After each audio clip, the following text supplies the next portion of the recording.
जय माता दी। महाकाली धाम से हम पुजारी वीरेंद्र भैया जी स्वागत करते हैं अपने महाकाली धाम में। भक्तों, कैसे हैं आप सब? और कामना करते हैं आप पे भगवान भोलेनाथ की कृपा बनी रहे और आप सफलता प्राप्त करें।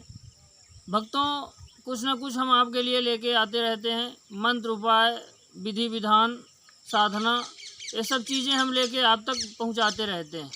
आपको सही जानकारी देते रहते हैं कि आप सही जानकारी प्राप्त कर सकें और जो साधक हैं, साधक भी सही जानकारी प्राप्त कर सकें और विधि विधान से भगवान की पूजा अर्चना और जाप कर सकें। भक्तों, आज हम आपको बताने वाले हैं कि सूर्य भगवान को अर्घ देना चाहिए या ना देना चाहिए, और देना चाहिए तो कितने बजे देना चाहिए। कुछ साधकों के हमारे पास फ़ोन आए हैं कि महाराज जी, आप ये बताइए कि भगवान को, सूर्य भगवान को अर्घ देने से क्या मिलता है, और अगर अर्घ देना है तो कितने बजे देना। भक्तों, हम आपको बता दें, सूर्य जो है तो सुंदरता, बलिष्ठता और सफलता के राजा हैं। सूर्य के बिना जो है यहाँ पे कुछ भी संभव नहीं है। हर इंसान सूर्य की रोशनी से ही जिंदा है। अगर भगवान सूर्य की रोशनी ना मिल पाए इंसान को, पेड़ पौधों को, पक्षियों को, तो यहाँ पे जीवन संभव नहीं है। सूर्य जो है तो हमको प्रकाश देते हैं, उजेला देते हैं, जिससे हम धरती पे विचरण करते हैं। और सभी जीव जंतु जो है तो सूर्य भगवान से ही सब चलते हैं। प्रकाश से ही ऊर्जा बनती है। एक प्रकार का सोलर ऊर्जा है सूर्य भगवान। ये मान लीजिए भक्तों कि सूर्य को जल जरूर देना चाहिए। सूर्य को रोज सुबह हर इंसान को जल देना चाहिए। और सूर्य को जल देने से कई प्रकार से लाभ हैं। आप अगर सूर्य को नियमित रूप से जल देते हैं तो ये मान के चलिए कि आपको मान सम्मान हर जगह प्राप्त होगा।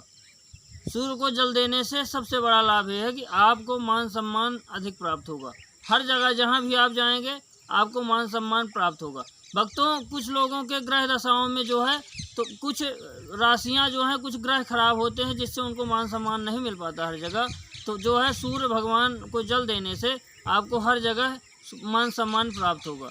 दूसरा ये है लाभ इससे कि आपको जो है तो सफलता हर जगह प्राप्त होगी। सूर्य ऊर्जा के राजा हैं, और अगर आप सूर्य भगवान को अर्घ देते हैं, सुबह जल देते हैं, तो ये मान लीजिए कि आपको सफलता हर जगह प्राप्त होगी। सफलता आपके जो है तो आगे पीछे घूमेगी, सफलता इतनी प्राप्त होगी।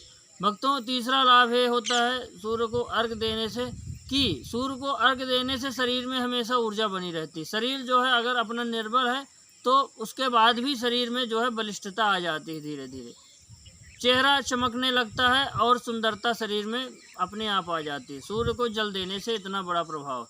भक्तों, लेकिन सूर्य को जल देने का एक नियम है।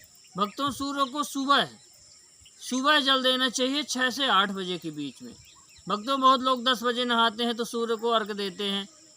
भक्तों, इतना विधि विधान दिया गया है शास्त्रों में कि आपको अगर विधि विधान से काम करेंगे तो आपको जो है तो सफलता प्राप्त होगी और उसका प्रतिफल भी मिलेगा।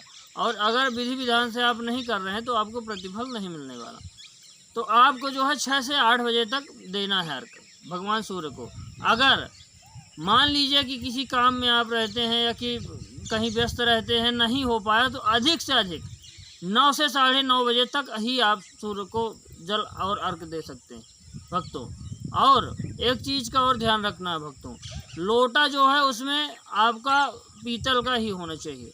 जिस लोटे से आप अर्घ देते हैं तो लोटा जो है तो पीतल का ही होना चाहिए। और आप जो है एक पत्थर पे जो है भगवान सूर्य को जो है एक पत्थर पे जल अर्घ दीजिए, वहीं से उनको प्राप्त हो जाएगा। भक्तों, अर्घ देने का एक अलग ही नियम है और अलग ही विधान है। आप जिस विधान से हमने बताया है भगवान सूर्य को अर्घ देने का समय, और जो है तो जिस विधान से बताए हैं उस विधान से आप करिए, तो जितने लाभ हमने बताए हैं आपको लाभ मिलेंगे ही मिलेंगे। और भक्तों, एक लाभ और है, बहुत बड़ा लाभ है भगवान सूर्य को अर्घ देने का, कि अगर आपके ग्रह कमज़ोर हैं या कि आपकी राशि में कोई नीच है ग्रह, मान लीजिए किसी की राशि में जो है तो राहु की दशा चल रही है या कि शनि की दशा चल रही है, तो भक्तों आप अगर भगवान सूर्य को लगातार जल देते हैं, अर्घ देते हैं, तो आपकी राशि से वो दशा हमेशा के लिए ख़त्म हो जाती है। लेकिन भक्तों, ये उपाय आपको लगातार करना है। भक्तों, हमारे द्वारा दी गई जानकारी आपको कैसी लगी आप कमेंट करके बताइए। और एक चीज़ और है कि आप जो है हमेशा सूर्य भगवान को सुबह उठ करके नहा धो करके और हमेशा अर्घ दीजिए। सफलता प्राप्त करने से आपको ज़िंदगी में दुनिया में कोई नहीं रोक सकता। भक्तों, जय माता दी, नमस्कार।